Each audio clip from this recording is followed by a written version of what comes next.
pagi menjelang siang teman-teman, semoga dengar suara saya. Saya sekarang berada di Mahitala, yaitu kantor pusat dari Deltomed Laboratories. Mau ngapain?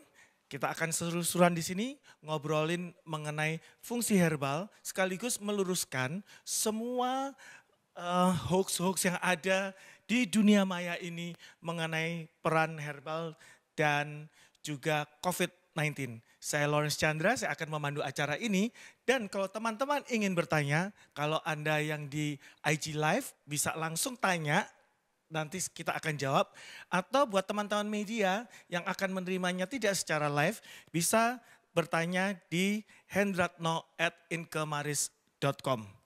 hendratno@inkemaris.com. Oke, sekarang saya sudah bersama dengan founder dari Herbana yaitu Ibu Jaslyn Raharjo. Kayaknya ketuaan kalau dipanggil ibu, kita panggil mbak aja ya atau Jaslyn aja. Oke, dan juga Sport Nutritionist and Disease Prevention. This is really cool, kita nggak pernah dengar, biasanya dengarnya dokter aja kan. Yaitu adalah Ibu Emilia Ahmadi MS RDN. RDN itu apa sih? RDN itu singkatan dari Registered. Oke, RDN itu adalah singkatan dari Registered Dietitian and Nutritionist. Oh wow, baru dengar tuh itu ya. Oke, so kita akan mulai ngobrol-ngobrolnya. Saya udah punya banyak contekan, bukan contekan sih ini sebenarnya. Ini list pertanyaan yang aku simpen pengen tanya nih. Soalnya begitu banyak hoax yang beredar mengenai herbal. Sampai bunga-bungaan juga masuk di list juga. Bener nggak itu? Kita akan obrolin sekarang. Tapi sebelumnya aku ingin tanya ke Jess. Jess, kenapa sih ngadain acara live kayak gini? Oke, jadi sebenarnya jujur sekarang tuh lagi peak-peaknya interest orang di herbal. Dan kenapa? Karena merebaknya coronavirus ini banyak informasi mengenai seputar herbal, tapi nggak semuanya ini benar dan nggak semuanya ini terbukti. Dan dengan banyaknya informasi ini kita sebagai brand herbal yang berkomitmen untuk memberikan produk yang berkualitas, kita juga mempunyai komitmen untuk jujur kepada konsumen kita. Jadi kita pengen ngelurusin aja nih fakta-faktanya. Karena dari awal saya mendirikan Herbana, emang salah satu komitmen atau value yang kita, the values that we hold itu adalah honesty.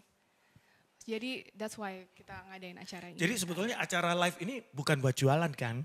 Sama sekali bukan buat jualan, justru kita sekarang jujur lagi happy in a sense that orang tuh lagi peduli banget tentang kesehatan dan peduli tentang herbal, cuman justru kita pengen ngelurusin nih apa yang benar gitu. Oke, thank you. Now, sekarang pertanyaan-pertanyaan yang mungkin teman-teman juga udah gregetan pengen tahu ya. Yang pertama yang aku pengen tahu nih, ini yang beredar di masyarakat bahwa herbal itu bisa menyembuhkan penyakit terutama COVID-19. Benar nggak? Oke, kita mari luruskan myth yang pertama, menyembuhkan. Sebetulnya itu kata yang kurang ideal untuk disandingkan dengan herbal. Karena kalau kita perhatikan, produk herbal itu sangat-sangat paten untuk mencegah penyakit. Jadi memang ini adalah produk-produk yang disiapkan oleh alam untuk membawa kita ke kehidupan yang lebih sehat. Nah konteksnya kalau menggunakan herbal adalah preventif. Jadi dia memang fokus dengan memasukkan lebih banyak antioksidan, vitamin mineral, kemudian bahan-bahan aktif yang fokus dengan meningkatkan daya tahan tubuh. Nah fungsi utamanya adalah sebetulnya hanya untuk meningkatkan daya tahan tubuh. Jadi herbal ini sebetulnya fungsinya adalah membantu meningkatkan daya tahan tubuh. Tapi bukan untuk mengobatin kalau udah sakit. Yes. Jadi memang fokusnya haruslah adalah dengan cara berpikir yang berbeda, yaitu saya ingin menaikkan daya tahan tubuh supaya apa? Supaya saya tidak terlalu mudah untuk dijangkitkan penyakit infeksi yang sekarang ini memang lagi marak. Oke, kalau gitu bisa nggak dengan minum herbal aja? Oh kan gue udah minum herbal ini, jadi gue nggak akan kena sakit nih. Well, mengkonsumsi herbal adalah salah satu faktor gaya hidup sehat. Jadi kalau kita lihat gaya hidup sehat secara holistik, itu banyak aspek yang harus dilakukan dengan baik dan benar dan konsisten. Jadi kata kuncinya baik, benar, dan konsisten digaris bawahi ya. Apa-apa saja yang harus dilakukan adalah salah satunya memang punya kebiasaan pola makan yang baik dulu nih. Nah pola makan yang baik itu memang tergantung dari siapa kita. Kita maunya apa? Usia kita seperti apa? Aktivitas fisiknya bagaimana? Kita tidak akan bicarakan itu. Kemudian yang kedua adalah olahraga itu sendiri. Jadi hal yang harus dilakukan oleh tubuh manusia setiap hari adalah keep yourself active. Nah, unfortunately di situasi yang sekarang, di mana kita tidak bisa bersosialisasi, lakukanlah. Ini aja kita melakukan social distancing, Social loh, distancing teman-teman. is Lihat nih, jauh kita, sekali. jauh kita, semeter gitu. Yes, nah unfortunately kebanyakan dari kita olahraga kan dengan grup ya, dengan komunitas, dengan teman. Unfortunately ya sekarang udah treadmill dulu deh di rumah, tapi jangan pernah dilupakan. Nah jadi yes mengkonsumsi makanan, yes olahraga, kemudian tidur yang benar, dan mengkonsumsi produk-produk herbal yang itu dia tugasnya adalah untuk melengkapi semuanya. Jadi melengkapi dalam arti menyempurnakan apa yang kita sudah lakukan dengan benar, plus herbal daya tahan tubuh akan di atas rata-rata. Jadi teman-teman seperti yang dikatakan Ibu Emilia, yaitu herbal boleh-boleh aja dikonsumsi, bahkan disarankan untuk meningkatkan daya tahan tubuh. Tapi jangan lupa yang namanya work from home, learn from home dan segala macam, upaya-upaya itu tetap harus dilakukan. Konsumsi gizi seimbang juga perlu dilakukan. Jangan cipika-cipiki dulu, itu harus dilakukan juga ya. Kita tadi namaste semua nih di sini. Dan kalau itu dilakukan, kalau kita kerja di rumah misalnya, itu bukan berarti kita harus, wah ini ada kesempatan kita nge-mall atau gimana. Enggak, karena kita ingin memutuskan rantai penyebaran virus corona. Jadi herbal ini adalah salah satu, tapi enggak bisa sendirian. Harus bersama-sama dengan rangkaian yang lainnya juga. Oke, ngomongin soal herbal nih.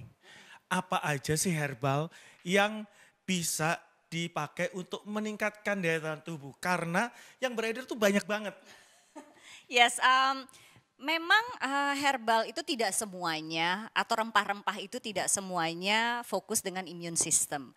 Jadi kalau yang kita bicara untuk COVID-19, virus, antibakteri, untuk immune system kita fokus dengan beberapa jenis yang umum ada di keranjang belanjaannya masyarakat Indonesia. Contohnya jahe, baik jahe biasa maupun jahe merah, itu adalah satu jenis rempah yang mempunyai kemampuan namanya apa ya, immunomodulating, atau artinya dia bisa mengatur, dia bisa meningkatkan keseimbangan daya tahan tubuh itu sendiri. Jadi jahe adalah salah satunya.